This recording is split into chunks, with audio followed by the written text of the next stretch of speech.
What's happening in Alleghany? I'm Michael Carter, and with me as always we have Drew Temple. We're going to run down yesterday's board meeting and fill in some blanks. And Drew, you want to start us off? Sure. Rick Farmer gave a presentation about the 2020 census. So the Atlanta Regional Census Center is responsible for conducting the census in 7 states, which are up on the slideshow there. And North Carolina is included in those 7. Next slide. They've set up 7 offices across the state. Alleghany County falls under the Winston-Salem Area Census Office. Next slide. First census was conducted in 1790 by U.S. Marshals who actually rode on horseback to everyone's home. Next slide. So as you all know, the census is about power and money. It determines how the government gives away over $675 billion back to the states each year. Karen O'Leary introduced the February Spotlight Business. Elizabeth Roop gave a presentation on Winterwood Farms wedding venue. Morning. Thank you, Mr. Chairman and Commissioners. The Chamber of Commerce Spotlight Business this morning is Winterwood Farm, and they've been chamber members since January of last year, and their venue is beautiful. If you haven't seen it, I recommend going to visit. The pictures do not do it justice. But Ms. Elizabeth Roop is here this morning to tell you all about her business. If you'd like. Mr. Chairman, members of the board, I'm Elizabeth Roop, co-owner of Winterwood Farm. It's a family-owned business. And almost 2 years ago, we decided to take our small Choose and Cut farm in a new direction. We wanted to expand Choose and Cut to include an event venue that would be operational year-round. After some serious business planning and investment, we opened the doors for events August 1st last year. As agritourism entrepreneurs, we invested in this community, fully realizing our more remote and rural location would be a challenge.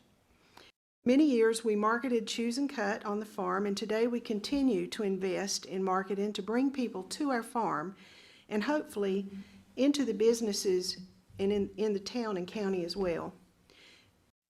We began hosting weddings, celebrations, and events. It became apparent to us that our business might have significant impact on other businesses in the surrounding area. Some of our weddings are local couples, and many of our weddings are destination weddings, but all needed certain services. Caterers, bakers, florists, wedding coordinators, musicians, DJs, videographers, photographers, classic car rental, shuttle services, vacation rentals, hotels are just some of the services that would be needed by our guests. Next, Karen O'Leary introduced Cycle NC. I'd like to announce that Cycle NC has chosen Sparta as their start location for the Mountains to Coast Bicycle Tour this year. We've been working with them since November of last year to organize this event, and we're excited to host them for the first weekend in October. We hosted this event in 2004 and 2014, and it was a huge success and very profitable for our businesses. It brings about 1,000 cyclists and their families from 38 different states, and they stay overnight in 8 towns along the way. We've partnered with the superintendent in Alleghany High School to provide camping grounds and facilities for the riders. The official announcement was made last Tuesday in Raleigh, and I have a clip for you this morning. The gentleman speaking at the beginning of the video is Whit Tuttle, and he attended the Blue Ridge Parkway Association meeting in January, hosted by the Chamber of Commerce in the Alleghany Inn. Oh, my sweet Carolina. Hi, I'm Whit Tuttle, the Executive Director of Visit North Carolina. I'm excited to have the opportunity to announce the 2020 route for the 22nd Annual Cycle North Carolina Mountains to Coast Cross-State Bicycle Tour. Cycle North Carolina was created in 1999 by Visit North Carolina, the NC Department of Transportation, Capital Broadcasting Company, and North Carolina Amateur Sports. Each year, these 4 organizations work together to host one of the largest and most successful cross-state bicycle tour events in the United States. Cycle North Carolina is a week-long bicycle tour across North Carolina that was created to promote North Carolina's scenic beauty, heritage tourism, visitor attractions, historic sites, state parks, and healthy lifestyles. During the past 21 years, Cycle North Carolina has stopped overnight in more than 100 North Carolina towns and visited more than 700 North Carolina communities. Each overnight stop by Cycle North Carolina generates some of the largest sales days of the year for restaurants, hotels, bed and breakfast inns, visitor attractions, and other businesses in the overnight towns. Cycle North Carolina events generate millions of dollars in economic impact each year for numerous small North Carolina towns as the event travels the secondary roads, exploring all areas of our great state, particularly the rural areas. Each year, more than 3,000 participants from more than 40 states and various countries travel to North Carolina to participate in Cycle North Carolina events. The Cycle North Carolina Mountains to Coast route changes every year. It's my pleasure to announce that the 2020 route will begin in a small town nestled between the Blue Ridge Parkway and the New River. Headed down south to the land of the pines. I'm thumbing my way to North Carolina. Welcome to Sparta, heart of the Blue Ridge Parkway. We're excited and proud to be the starting town of the Cycle North Carolina 2020 Mountains to the Coast ride. Nestled between the Blue Ridge Mountains and the historic New River, Sparta is a year-round destination for outdoor recreation and enjoyment. Sparta has really grown since the last time we hosted the start of the ride.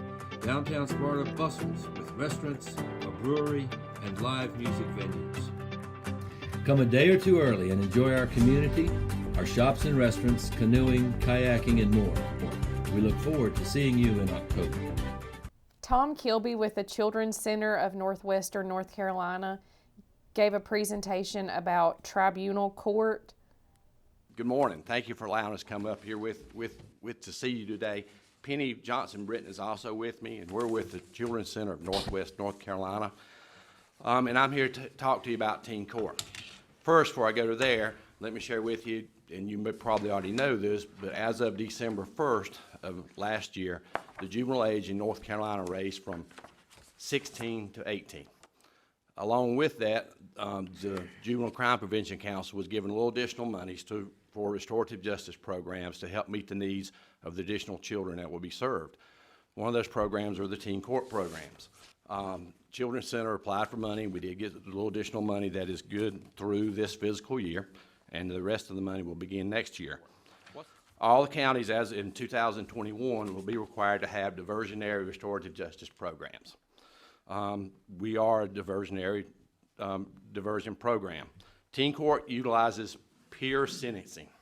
What that means is teen court is operated with volunteers, ages 14 to 18, students that want to serve, that are interested in doing community service hours, interested in the legal system, maybe want to do that for a job down the future, something they could put on applications or college resumes.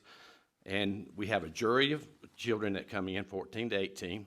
We will have a prosecutor, we will have a defense attorney, we will have a clerk of court, and we will have a bailiff. We will use volunteer judges to sit in to kind of see what's going on, oversee everything, make sure everything works like it's supposed to.